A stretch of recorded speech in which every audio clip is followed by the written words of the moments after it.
Ir aš šį kartą meldžiausi ir klausiau, ką man kalbėti. Man kažkaip taip gaunasi pagal tą, ne tai, kad planą, kaip skaitau Bibliją, bet tą eigą, skaitau kažką pagal tą planiuką, kokį turiu.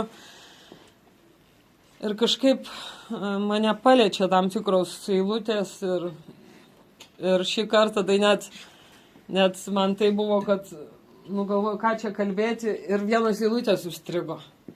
Ir aš vis ką čia kalbėti. Ir taip imk ir pasimk šitas eilutės, atsiversk ir skaityk. Tai va, ir paskaitysiu dabar.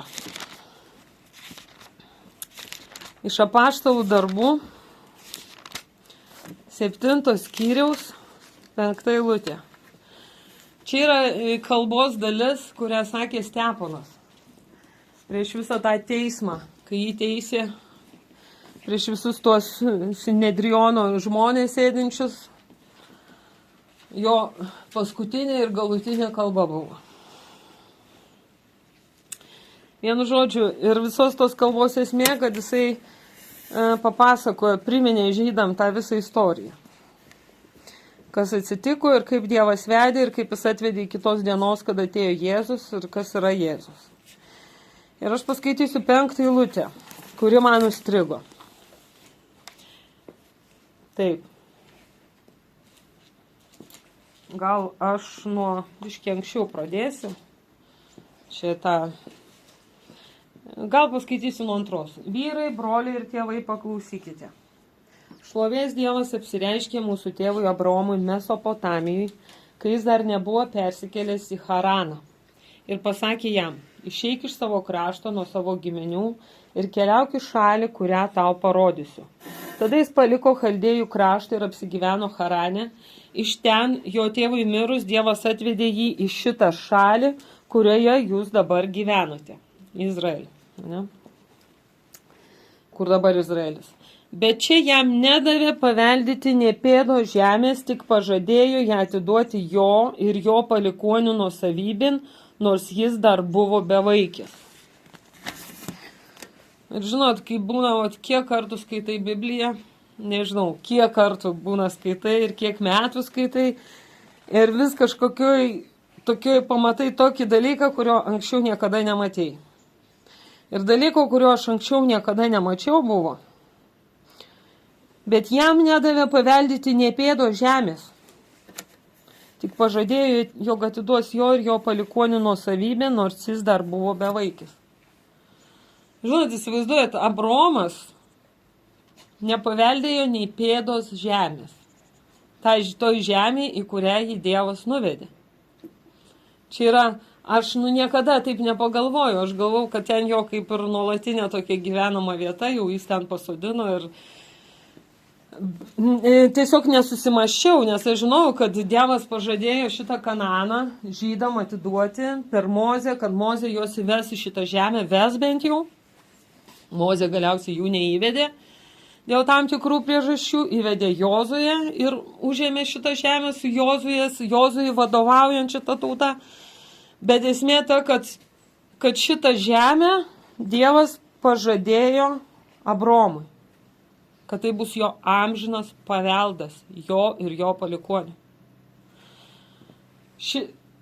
Yra žodis paveldas.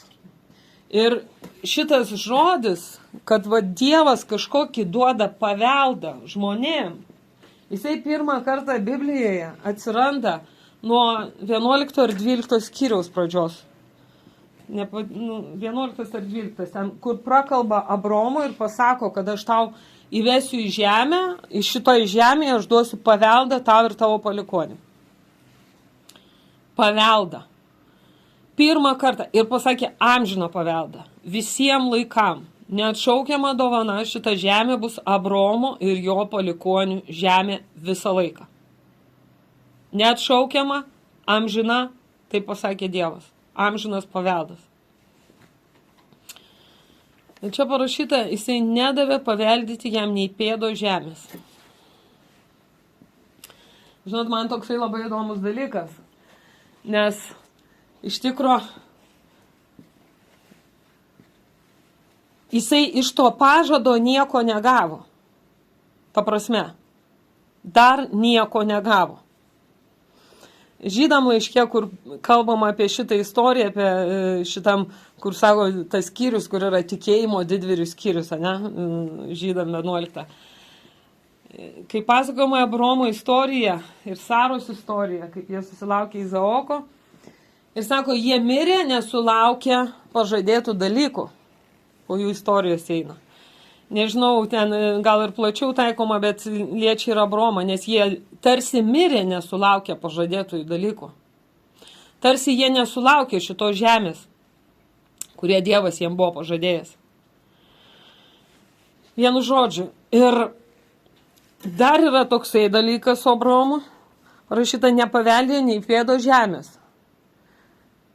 Mes žinome, kad šitam krašte Abraomas turėjo tam tikrą nuosavybę. Ta nuosavybė jisai nusipirko. Nusipirko kapinių vietą. Nusipirko ten Makpedos ar kokią ten uolą, kaip jinai vadinosi, iš ten tų genčių, kurios gyveno tam krašte, kuriom ta žemė priklausė. Nusipirko šitą vietą, kad palaidoti savo žmoną ir šiaip kapinėm, žodžiu. Visų pirma, tai žmoną, kad palaidoti. Jam siūlė ją padovanoti, bet jisai pasakė, ne, aš pirksiu tiek, kiek jinai kainuoja. Ir suprantat, yra toks dalykas, jisai nusipirko kažką, ne, ir tarsi įsigijo, ir tarsi turėjo, bet tai, ką Dievas buvo pažadėjęs, tai buvo visas tas kraštas. Ir žinot, aš čia kai maščiau, ką man tos eilutės kalba, pirmiausia, sakau, man jūs gal pastebėjot, bet aš nustebau, nes, sako, jisai nepaveldėjo nieko. Taip, jisai iš tiesų ten nepaveldėjo jokios žemės, net pėdo žemės, pėda, tai kiek 33 centimetrai, maždaug kojai pasistatyti. Nusipirko gabaliuką, bet tai buvo ne tai. Ir Dievas kalba apie paveldėjimą. Ir žinot, yra toksai dalykas, kad nuo su Abraomu Dievas sudarė sandorą su žmonėm ir jiem kažką pažadėjo. Jisai pažadėjo Abraomui ir jo palikuonėm ir visom ateinančiom kartom, jisai pažadėjo labai didelius pažadus ir tas pažadas siekia ir Mesiją. Galiausiai Dievas pasakė, kad per Abraomą bus palaimintos visos žemės tautos. Kad jo tas paveldas, ką jam Dievas pažadėjo, ten viršijo, sprogdino smegenis ir viršijo bet kokius įsivaizdavimus. Abraomas jisai negalėjo įsivaizduoti. Dievas tik tai jam galėjo vaizdinę priemonę parodyti, nuvedė dangų, parodė. Sakė, skaičiuok. Parodė smėlį, sako, skaičiuok, tokie bus tavo palikuonis. Bet buvo sąlygos tam tikros. Taip, kai Dievas išsirinko Abraomą, nebuvo sąlygų tarsi. Jam kažkas jame patiko, jisai kažką jame matė. Abraomas pakluso Dievui eiti į tą žemę, kurios nežinojo kur eiti. Ir tada Dievas jam prakalbėjo ir pasakė taip ir taip. Po to jis sekė dar daugiau tų išbandymų įvairių tikėjimo, kurie įtvirtino šito pažado išsipildymą. Nes Abraomui Dievas to eigoj, kai visą tai vyko, jisai buvo pasakęs dar tokį dalyką.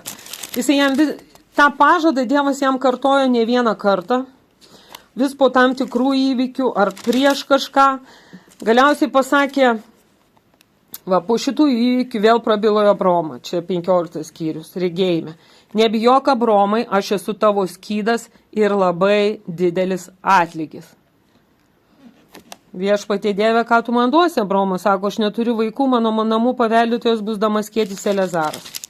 Gerai, toliau skaitom, 17 skyrius. Aš esu Dievas visagalis, vaikščiok mano akivaizdu ir būk tobulas. Ir aš sudarysiu sandorą su tavim ir labai padauginsiu tavo palikuonis.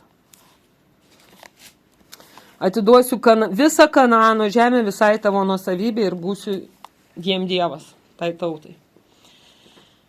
Tai va, vienu žodžiu.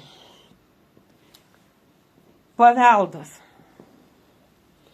Labai įdomus žodis pasakytas, aš atiduosiu paveldą tau šitą žemę, kaip paveldą. Nes paprastai paveldas tai kas yra?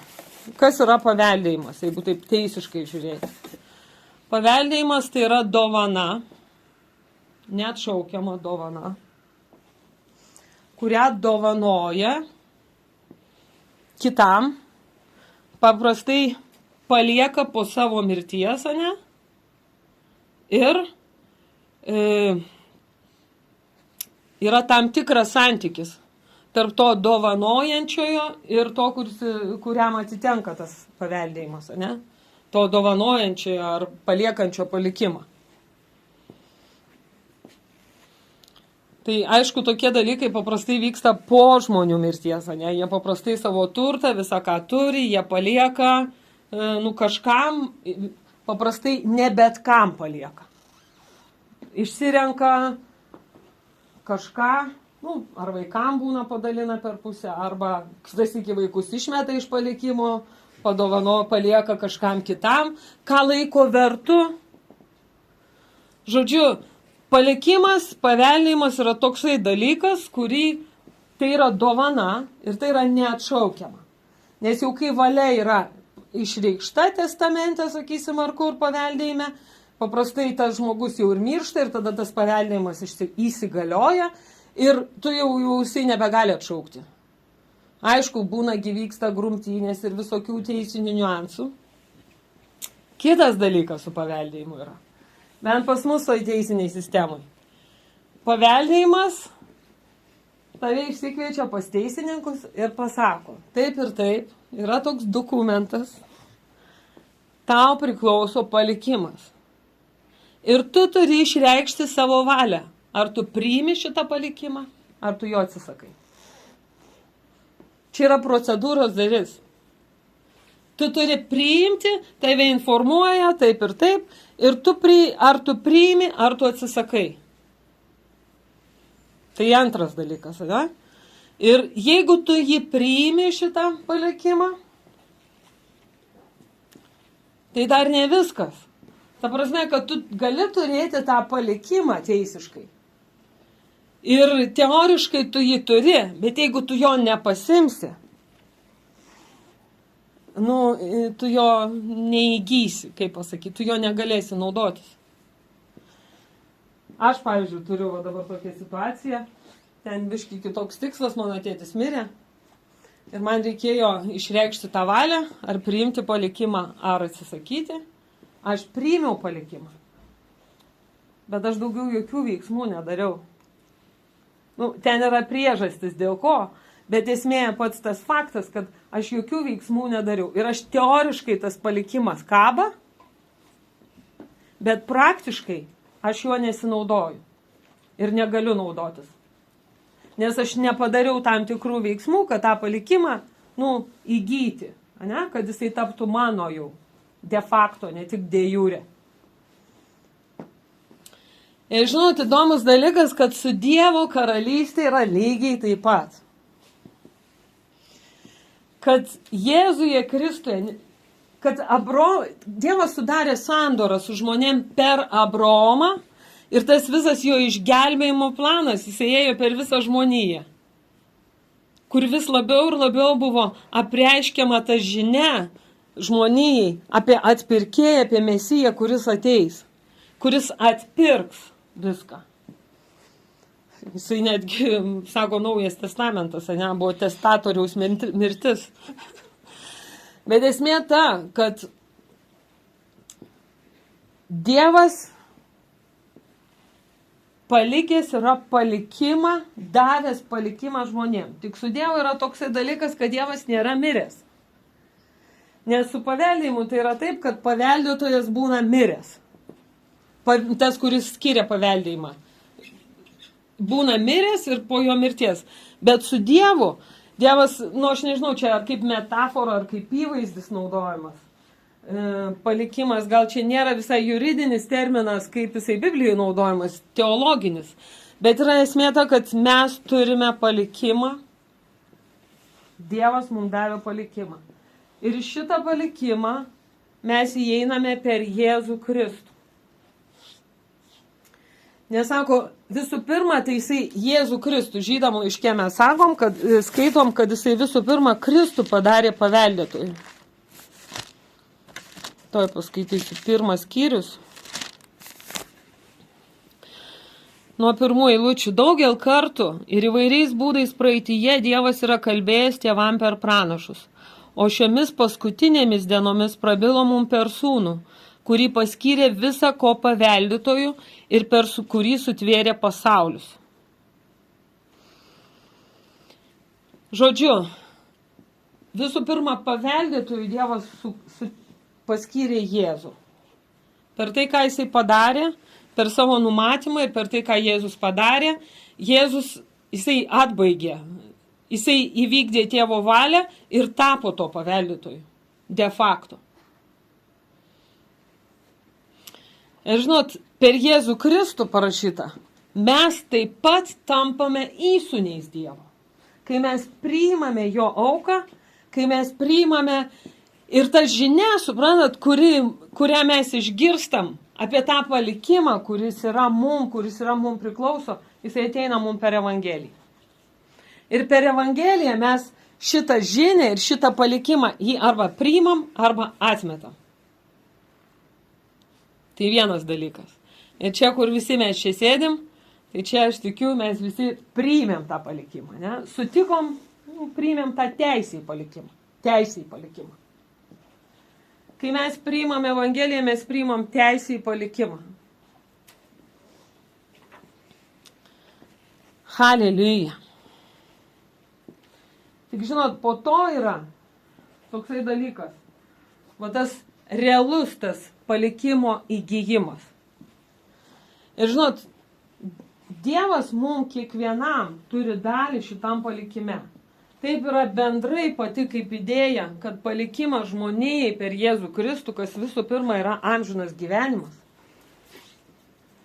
Visų pirma. Ir visa kita, kas yra su juo. Nes parašyta, kad sako, jame yra būsimojo ir esamojo gyvenimo pažadai. Žinot, Dievas mums davė dalį, kiekvienam iš mūsų dalį neatšaukiamą šitam paveldėjime. Kiekvienas esam Dievo vaikai ir kiekvienas mes turim šitą dalį. Klausimas, ką mes su tą dalim darysim. Va čia yra visas, žinot, krikščionių klausimas. Kiti arba nesuvokia, kad jie turi palikimą ir ką jie turi. Ir aišku, nieko dėl to nedaro. Kiti suvokia, ką jie turi, bet irgi nieko dėl to nedaro, arba daro kažką atvirkščiai, dėl savo tingėjimo, dėl įvairių dalykų, lygiai kaip tam palyginime, kaip žodis, kuris erškėčiai, kurį nustelbia. Bet yra tie, kurie dėl savo palikimo daro kažką. Įdomų dalyką Apreiškimo knygoje paskutiniams 21 skyriui parašyta. Paskaitysiu. Kad kas gaus tą palikimą, labai įdomi eilutė. Apreiškimo knyga 21 skyrius, čia mano ta Biblija jau labai nebesivarto paskutiniai skyriai. Taip, nugalėtojas paveldės viską ir aš būsiu jo Dievas, o jis bus mano sūnus. Bet bailiam, netikintiem, nešvankeliam, žudikam, ištvirkeliam, burtininkams, stabmeldžiam ir visiems melagiams skirta dalis ežere, kuris dega ugnimi ir siera, tai yra antroji mirtis. Čia yra 21 skyrius Apreiškimo, 7 eilutė ir 8 eilutė. Žinot, mums Dievas turi be galo didelius pažadus kiekvienam. Ir iš tikro nuostabią ateitį. Ir ta ateitis yra jame. Ateitis su Dievu yra jame. Ne už jo ribų, bet jame. Suprantat, visa žmonijos bėda yra, kad jie bando pasimti paveldą arba įsiviešpatauti šitam gyvenime. Ne Dieve. Jie bando pasimti paveldą už Dievo ribų. Ir mes matom, kas vyksta, kokios grumtynės ir viskas, ir žmonės trokšta, kovoja, ir neturi, ir nusivelia, ir vienas kitą ten, nežinau, skandina, žudo ir bet ką daro. Nes kiekvienas galvoja, kad jisai gali užsigrobti kažką šitam gyvenimui. Taip, fiziškai įmanoma tai padaryti. Bet žinot, su Dievu taip yra, kad jo paveldas, kuris ateina iš jo, jisai apima ne tik šį gyvenimą, taip jisai turi pažadus ir ateitį mum ir šiam gyvenimui. Ir kai mes įgyjam tuos pažadus, kai mes padarom tai, kas, ne tai, kad mes padarom, bet Dievas mus įveda į tai, kas atrodė mums neįmanoma. Ir tai būna didelis liūdėjimas, kad Dievas yra gyvas, veikiantis ir kad jisai kiekvienam turi tą atsakymą ir viltį. Ir žinot, su Dievo kaip yra? Su tais pažadais. Taip, žmogus gali kažką pasiekti ir labai daug pasiekti šitoj žemėje be Dievo. Tikrai gali. Tikrai gali. Jisai turi dovanas, jisai turi talentus, jisai turi išmintį. Gali gauti tą žinojimą kažkokį, pasiekti dalykus. Tik tai bėda ta, kad visa tai ir baigėsi su jo mirtim. Visa, kas vyksta už Dievo ir be Dievo, viskas pasibaigia. Tada, kai žmogus miršta. Taip, jis kažkokį palikimą materialų paliks, ateinančiom kartom kažkiek, kiti išvaistys, kaip paprastai tas ratas vyksta, vieni dirba, įgyja labai smarkiai, kiti tuo naudojasi, o galiausiai treti viską išvaisto ir vėl ketvirta karta vėl smarkiai dirba. Vienu žodžiu. Bet esmė yra ta, kad supranta niekas, kad tai nepasilieka. Kad tai yra taip laikina. Ir žinot, galima laimėti, kaip Jėzus sakė, visą pasaulį ir prarasti savo sielą. Galiausiai besivaikant visą tą pasaulį. Ir žinot, tai nėra ateitis mum. Tai nėra, ką Dievas jisai mum paruošęs ir ką jisai nori, kokį gyvenimą mes gyventumėm. Jame yra, kai tu su juo gyveni ir vykdai jo valią, ir įeini į tą paveldą, galiausiai užimi tą paveldą kartu su juo, tai yra ne tik tai dvasinis palikimas lieka, tai ne tik tai atlygis dangui, nes jisai duoda tau tą dalį, kad užsidirbtum netgi atlygį dangui. Ir suprantat, mes visi galim turėti, mes visi gaunam tą paveldą, bet ne visi dirba tenai. Ir ne visi gauna tą atlygį. Klausimas, kaip tu tai įgyji? Aš paskaitysiu iš psalmių. 145 psalmė 18 eilutė. Arti yra viešpats visiems, kurie jo šaukėsi, tiesoje. Jis išpildys norus jo bijančių, jų šauksmą išgirs ir išgelbės juos. Jisai išpildys norus jo bijančių. Dar mes žinom kitą eilutę. Iš Korintiečiam laiško, dabar nepasakysiu antras turbūt, nesmė. Bet esmė yra ta, kad sako, ko akis neregėjo, ko ausis negirdėjo ir kad žmogui širdį neatėjo. Ta paruošė Dievas mylintiem jį. Čia parašyta bijančiam jo. Toliau psalmė 24 eilutė. Ko trokšta tavo širdis, tau tesuteikia, tai išpildo kiekvieną tavo sumanimą. Suprantat, Dievas yra pilnas gyvenimo. Ir tas gyvenimas, jisai yra jame ir jisai įgyjamas tik tai jame. Tu iš esmės gyvenimo negali turėti, nevaikščiodamas jo keliais, neieškodamas jo. Žinot, aš čia klausiau liudijimą, labai stiprų liudijimą vieno žmogaus iš Ukrainos. Ir dabar jisai yra kapelionas armijoj. Šiuo metu gavęs ten mėnesį atostogų, bet šiaip visą laiką aktyviai labai dalyvaujantis šito fronte. Ir su tais kareiviais dirbantis, kurie kovoja, ir jisai sakė, pati didžiausia tragedija tai yra baimė, kuri tos žmonės pakerta. Ir sako, traumos ne fizinės kare, o psichologinės, ir baisinis trūkumas yra krikščionių kapelionų, kurie bus su kariais, kurie juos stiprins, bet esmė yra ne ta. Esmė yra ta, kad jisai prieš karą, prieš išeinant į armiją. Į armiją jisai nuėjo sąmoningai, netgi bėgo nuo žmonos, kad žmona nepamatytų ir kad nesutrukdytų jam į vojenkomatą nueiti į karinį komisariatą, žodžiu, kad ten jisai išsprūdo tiesiog, kad užsiregistruoti, nes sako, vyro pareiga yra kovoti ir ginti savo šeimą ir tautą ir visą kitą, čia be kalbų.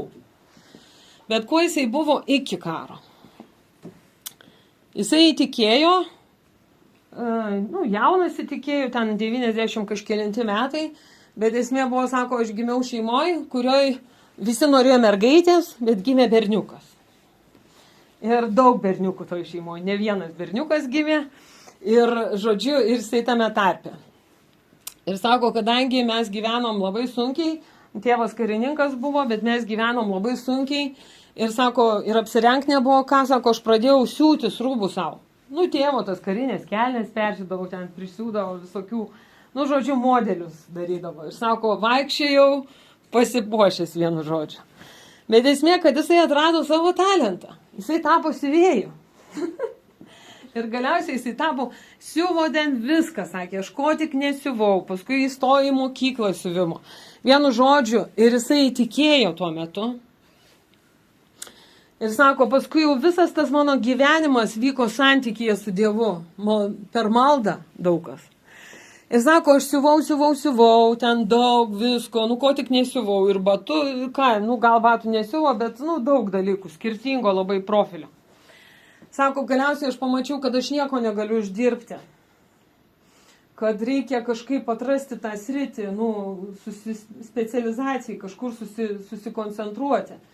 Ir jisai sako, aš tada pradėjau melstis. Sakau, Dieve, parodyk man, kur aš galėčiau užsidirbti. Ir meldėsi, kad Dievas jam duotų išminties, kur jisai galėtų užsidirbti. Ir žodžiu, po kiek laiko, sako, man Dievas prakalbo, daryk tai, kas tau patinka. Siūk tai, kas taip pat, ta prasme, koncentruokis. Ir sako, man labai patiko siūti klasikinius kostiumus, vyriškus. Sako, ne modernius, bet klasikinius. Ir sako, aš per YouTube, sako, išmokau, per YouTube, per ten žiūrėdamas tas pamokėlės, bet, sako, pasiekiau tokį meistriškumą. Sako, aš pasiūdavau kostiumą, kuris kaip nulietas ant žmogaus, sako, pas mane eidavo jau žmonės su problemom, kur jau nieko neranda, tada ateina pas mane ir aš siuvu kostiumą jiem. Sako, ir aš pasiuvu kostiumą, kad sako, žodžiu, tas žmogus tarsi netenka 30 kg nesgi, taip tas kostiumas gražiai ant jo sėdi. Sako, ten visos proporcijos, viskas išlaikyta. Sako, gerai, ir jisai pradėjo, ir sako, paskui sako, aš nusprendžiau, Dieve, aš noriu būti geriausių siuvėjų savo mieste. Ir sako, aš pradėjau dėl to melstis. Aš noriu būti geriausių siuvėjų. Žodžiu, ir jisai ten meldėsi. Sako, bet žinot, sako, Dievas daro, antgamtinius stebuklus, jisai daro per natūralius dalykus, per natūraliom priemonėm, kitą sykį. Dažniausiai iš tikro. Ir sako, visą laiką, kad tavo kažkokiam, troškimui įgyvendinti, ar kažkokiam planui, vis viena Dievas panaudoja žmonės. Ir žodžiu, jisai ten meldėsi ir atsirado žmonės. Atvažiavo į jų miestą kažkokie ten italai, kažkokie nežinau, ir ten kažkam reikėjo kažką pasiūti labai šustro, ir dar buvo konkursas padarytas geriausių siuvėjų. Vienu žodžiu, jisai ten dalyvavo, ten kiti jau buvo pasiruošę kažką, o jisai ant akių 3 dienas siuvo kostiumą, Žodžiu, kaip supratau, jisai buvo nugalėtojas ten tam konkurse. Žodžiu, pas jį pradėjo eiti labai brangus klientai. Jisai išėjo į visai kitą lygmenį. Galiausiai, sako, aš atradau tokį dalyką, pradėjau siūti kostiumus su šarvais viduj. Nu, tiem turtingiem žmonėm dažnai reikia kostiumų su šarvais. Ir sako, žodžiu, kad jisai tapo žiauriai žymus.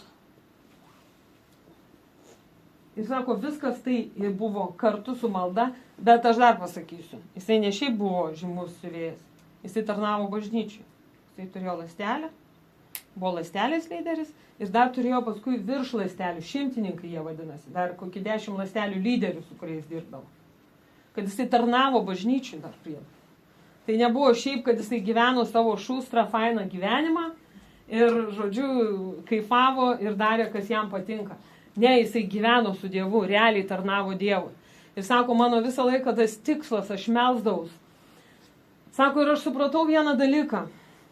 Kai aš, sako, pamačiau, aš, sako, savo tam tikėjimo kelyje, aš pamačiau, kad tu Dievo prašai ir jisai tau duoda.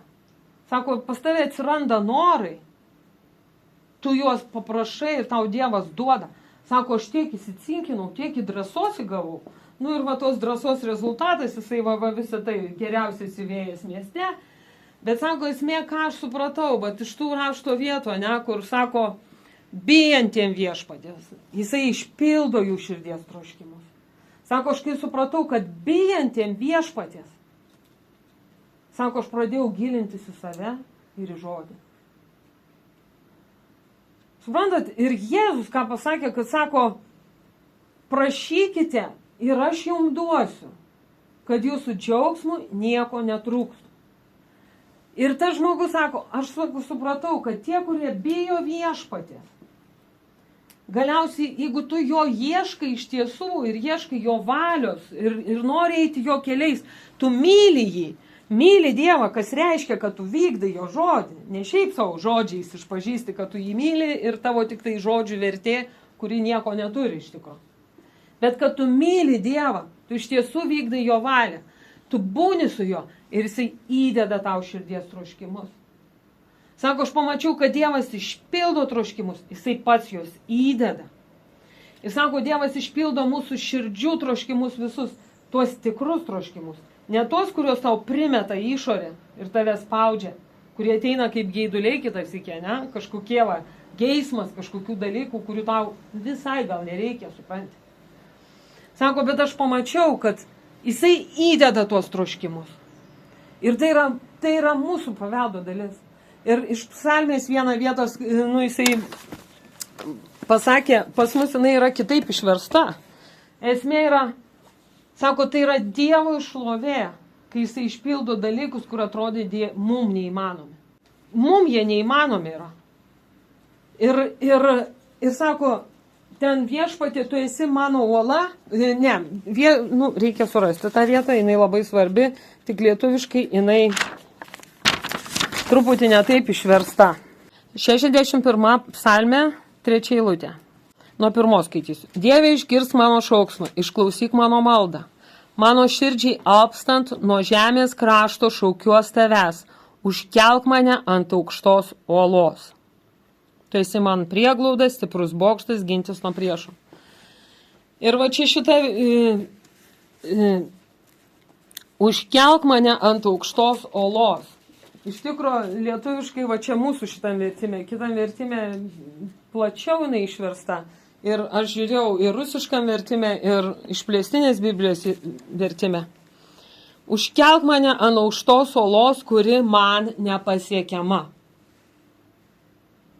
Ta prasme, kad aš savo jėgom negaliu tenai užsikeberioti, ne? Ir žinau, tokie yra ir va šito žmogaus liūdėjimas. Yra vienas iš tų pavyzdžių, kad Dievas turi mums tą paveldėjimą ir tos pažadus, kurie iš tiesų, ką Dievas tau prakalba į tavo gyvenimą, kad tikrai, kur Dievas prakalba, aš galiu pasakyti 100%. Jeigu tu susitikai su Dievu, jisai kalbėjo tau apie tavo ateitį, Kai tu tai išgirsti, tu supranti, kad tau tai neįmanoma. Suprantat, mes linkę, va čia va toksai noras, kurį aš pats galiu išpildyti ir bus Dievo šlovė. Bet žinot, kai tu gyveni su Dievu, jis tau įdeda norus ir jisai tau kalba pažadus, kurie tau pačiam išpildyti neįmanoma. Bet visą tai jisai nori tave į tai įvesti. Ir tai yra mūsų paveldas. Žinot, tai va, ir tas žmogus, jisai išrado galiausiai, užpatentavo šarvus, tuos, kurie įsideda į tą kostiumą, kurie nesimato, ta prasme, nesako kitas iki, jeigu tu dedi, labai toksai gaunasi dalykas, kad labai matomas, akivaizdus dalykas pasidaro. Matosi, kad žmogus šarvuotas, tada jau tokia biški grėsmė su juo bendrauti, kas čia vyksta. Ir jisai užpatentavo šarvus, kurie atkartoja tobulai kūną, sako, netgi raumenukai ten, žodžiu, ir jisai patentą įsirašė, susitvarkė ir prasidėjo karas. Ir jisai nuėjo į armiją. Vienu žodžiu, nesvarbu, čia bus ateitis ar nebus ateitis, bet faktas toks. Dabar jisai armijai. Sako, man Dievas kalbėjo apie šitą karą ir rodė ateitį. Ir jisai man pasakė tam tikrus dalykus, kurie 100% išsipildė. Sako, mano būry, už to žmonės, kurios aš nešu atsakomybę, aš už juos meldžiuosi ir pasninkauju. Pas mane, sako, žuvo tik tai 2. Iš ten tos krūvo žmonių. Jis sako, statistika yra tokia, kur kapelionai, krikščionis, realiai tikintis ir kurie stovi už savo karius, netekčių yra labai mažai. Sakė, kur trūksta krikščionių kapelionų, netekčių yra labai daug. Ir sako, aš už juos pastoviai pasninkauju ir meldžiuosi. Skelbiu Jėzaus kraują, meldžiamės už juos, kalbam, jiems sako, be galo reikia kalbėti, nes sako, baimė ten yra baisiausias dalykas fronte. Ne bombos. Sako, kitas iki bomba nukrenta ir nesusprogsta, žmonėms stogas pavažiuoja. Ne dėl to, kad tave bomba sužeidė, jinai net nesusprogo, bet nuo tos minties. Žodžiu, ir va, jį Dievas dabar tokiu būdu naudoja. Ir žinot, man tai yra toks pavyzdys va to veržlumo ir to noro. Suprantat, Dievas nori, kad mes įeitumėm į tos pažadus. Galiausiai ne tiek dėl savęs, galiausiai, kad parodyti Dievo šlovę. Kad parodyti Dievo šlovę, kad Dievas yra galingas, kad būti liudijimu šitam pasauliu. Nes parašyta, jie nugalėjo avinėlio krauju ir savo liudijimo žodžiu. Suprantat, kai mes turim savo pažadų išsipildymą, kai mes sekam juo, kai mes ieškom jo, jisai mums kalba į gyvenimą, atrodo mums neįmanomus dalykus. Mums ta uola atrodo nepasiekiama. Čia yra kiekvienam skirtingai. Žinot, kaip dugnas pas kiekvieną yra skirtingas, kaip žmogui reikia pasiekti dugną. Vienam toks dugnas, kitam jau dugnelis, kitam atrodo, o tam žmogui jau dugnas. Ir nuo to dugno pradeda kažkokie dalykai šaukti, jis pradeda ir Dievo šauktis, kažkokius esminius pokyčius gyvenime priima, ne? Taip ir ta uola, kiekvienam mums nepasiekiama yra skirtingai. Suprantate, Dievas, jisai turi mums asmeninę kiekvienam dalį. Jau vien dėl to mums nereikia konkuruoti. Kokia laisvė. Nereikia brautis alkūnėm, nereikia viens per kitą muštis. Čia mūsų kūniška prigimtis. Jinai mušasi, jinai nori konkuruoti, jinai pavydi tada ir iš to sekantis visokie veiksmai. Bet Dievas turi kiekvienam iš mūsų paveldą. Aš paskaitysiu iš psalmės dar. Man tai taip patinka šita psalmė. Iš 16 psalmės. Paskaitysiu gal nuo pirmos eilutės. Apsaugok mane, Dieve, nes tavimi aš pasitikiu. Tariau viešpačiui, tu mano valdovas, bet tavęs man nebus gera. Dieve, kokia tiesa, bejot mums tikrai negera. Šventieji krašto garbingieji man labai patinka, kurie svetimus dievus sekioja, turės kentėti daug skausmų. Aš kraujo aukų jiem neaukosiu, mano lūpos neištars jų vardo. Viešpats yra mano paveldėjimo dalis ir mano taurė, jo rankoje mano likimas. Virvės man krito į patinkančias vietas, aš turiu gerą paveldėjimą. Ir žinot, šitas žodis yra kiekvienam. Nes Dievas turi tą dalį kiekvienam. Ir parašyta, virvės krito į patinkančias vietas. Nežinau, kaip jie ten skirsto, turbūt tos klypus ar kažką. Bet žodžiu, kad jisai gavo tai ir jam tai patinka, ką jisai gavo. Ir suprantate, tą ateitį, kur Dievas turi, mum jinai patiks. Mes turėsim pasimėgimą tame. Ir jisai nori mūsų tai įvesti. Ir ne dėl mūsų galiausiai. Žinot, Abraomą pasirinko ne tik tai, kad jį palaiminti. Kad jam tiesiog fainai būtų, jisai pasisotintų gyvenimu ir numirtų, ne? Ne, Dievas turėjo kur kas didesnį planą. Protas Abraomui, aš tikiu, nenešė to plano, Dievas jam tik tai outlinus kažkokius,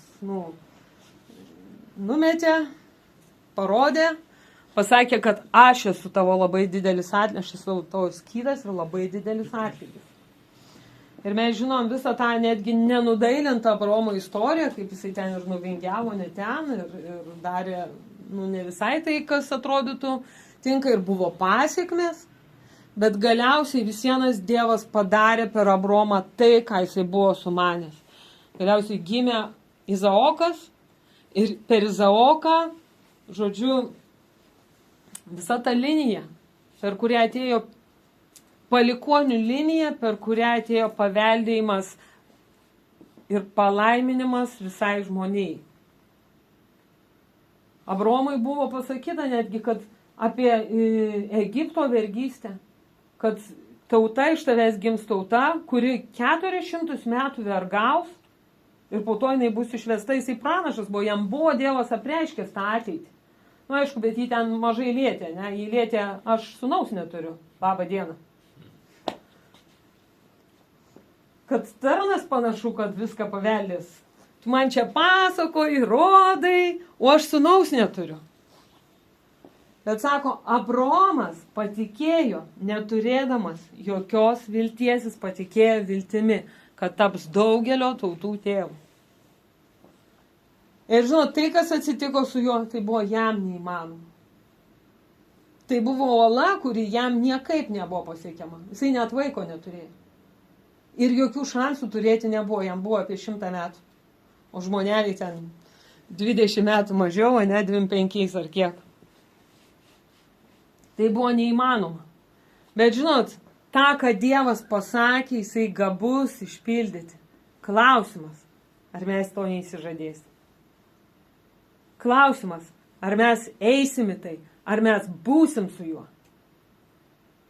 Ar įsikipsim į jį ir pasakysim, Dieve, visą, ką tu turi, aš noriu to savo gyvenime. Ir ką tu man pasakysi, aš padarysiu. Nes galima netekti paveldėjimų. Aš nežinau, kaip su amžinu gyvenimu, bet esmė yra ta, aš manau, Dievas tavęs neatmesa, ne, nors tu ten, gal tu ten jau paskutinę minutę šauksis, bet kaip kažkas yra gerai pasakė, sako, kiek daug bus dangui žmonių, tiesiog, be jokio atlygio. Tiesiog. Bet mes turim galimybę, jeigu Dievas kalba apie didelį atlygį, didelį, mes net neįsivaizduojam, kas ten toje amžinybėje laukia. Aišku, mūsų mažai dar rūpi, žinom, kad kažkas bus, ne? Bet jisai nemelagis ir jisai nėra, rinkiminiai pažadų dalintojas, ne? Balsuokit už mane, aš čia jums papasakosiu. Ne, jisai yra patikimas. Absoliučiai patikimas. Sako, žmonės melagiai. Ir mes melagiai. Kitas iki ir prieš Dievą, ir prieš žmonės, bet sako, jisai yra absoliučiai patikimas. Bet jo troškimas yra, kad tai nebūtų kažkaip potencialu tik tai, ką jisai turi mums paruošęs ir tik de jure. Jisai trokšta, kad tai taptų de facto. Nesuprantat, Dievo vaikų pažadų išsipildymas, kuriuos jiems davė Dievas. Ir tos žemės užėmimas, kiekvieno asmeninės to žemės, ne? Tai yra palaiminimas visai visiems. Tai yra palaiminimas tautai, tautom. Dar daugiau, tai parašyta, eina tas paveldėjimas, tas dvasinis paveldėjimas eina per kartų kartas. Nes su tavim pasibaigia tas prakeikimas, kai tu eini sandorą su Dievu ir kai tu ištikimai juo seki, tavo tas paveldėjimas po to įtakoja kartų kartas po tavęs. Tai yra kur kas daugiau, negu mes galim įsivaizduoti. Nes yra viena rašto vieta, kur mane kažkas Dievas labai palėtė iš Jozuės 15 berods skyriaus. Ten jisai Kalebui kalbėjo. Nes Kalebas su Jozu jie buvo kitokios dvasios. 14 skyrius. Ir čia su Kalebu dylino Mozė. 14 skyrius, 9 eilutė. Ta diena Mozė prisiekė. Tikrai žemė, kurią mindžiojo tavo koja, paveldėsi tu ir tavo vaikai amžiam, nes tu iki galo sėki viešpačiu savo Dievu. Jūs galite įsivaizduoti, kokią tai įtaką turi mūsų pasiryžimas ir pasišventimas sekti Dievu. Ką jisai gali padaryti. Ir ką jisai nori padaryti. Ne tas žodis, kad mes patys būsim palaiminti. Bet kiek daug žmonių bus palaiminta. Ir kiek to vaisiaus ragaus daugelis aplinkui. Ir kiek daug žmonių bus patraukta prie Dievo. Nes Dievas sako, trokšta preikšti savo vaikus. Jisai trokšta preikšti tuos, kurie netingės, nepasitenkins tuo, ką turi, bet kurie sakys, Dieve, aš noriu, vesk mane. Aš nesuprantu, galbūt bijau, supranti. Bet kaip tai vyksta? Tai vyksta tokiu būdu, kad tu prašai, visų pirma prašai. Sau įdeda norą ir tu prašai. Po to jisai tave įveda galbūt į kitus veiksmus. Ir va tas žmogus irgi pasakė tokį dalyką labai įdomų. Sako, man esmė maldos yra tokia. Kaip aš sako, prašiau Dievo, kad aš kaip man tapti tuo geriausiu siuvėju. Nu, va atėjo tas noras. Čia ne iš puikybės. Aišku, yra tas ambicijos kažkokios žmogiškos. Dievas nelaimina tų ambicijų. Ambicijos turi ant kryžiaus keliauti. Bet yra tie norai, kur tikri norai. Ir kartais jie yra visai nemaži tokie norai, ne? Kažkaip labai išdidžiai skamba geriausias ten to miestelio, miesto, ten Dniepras ar koks ten, aš nežinau, koks ten tas miestas, siuvėjų. Bet sako, maldos esmė, sako, aš einu į savo tą slaptą kambarėlį, turiu tą norą, aš jį atnešu jam, aš meldžiuosi. Ir sakau, Dieve, ką man reikia padaryti, kad aš tai įeičiau. Taip, yra maldos dalis, bet yra veiksmų dalis, ką mes turim savo gyvenimą daryti. Ir žinot, jeigu mes su juo, ką mes bedarytumėm, gal mes turim labai mažai jėgų tam etapui, ne? Bet mes melčiamės, prašom ir ieškom ir tas noras mumyse daro ir mes atnešam jam tą norą ir vis atnešam ir padedam jam. Ir jisai pradeda veikti, jis pradeda rodyti, jisai duoda išminties, ką mums reikia padaryti. Ir kitas iki prasideda nuo labai labai mažų dalykų. Bet galbūt šiandien tu tik tai gali padaryti. Rytoj tu galėsi kažką kitą padaryti. Žodžiu, haleliuja, jisai yra mūsų ganytojas. Ir jisai veda mus tikrai prie tų gyvybės šaltinių ir žalias lankas. Ir kom iš mūsų reikalaujama yra paklusti ir būti ištikimiem.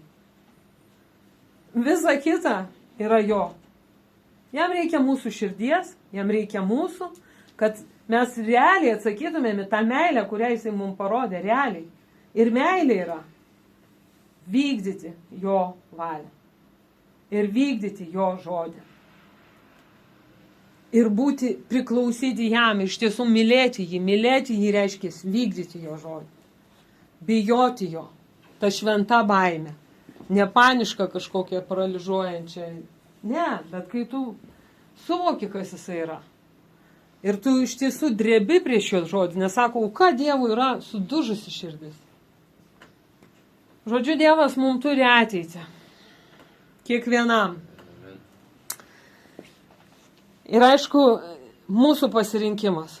Jisai turi mums palikimą turi mums pažadus. Tie pažadai gali likti tik pažadais, gali likti tik tai de jure palikimas, arba gali tapti de facto. Ir tai bus palaiminimas daugeliui.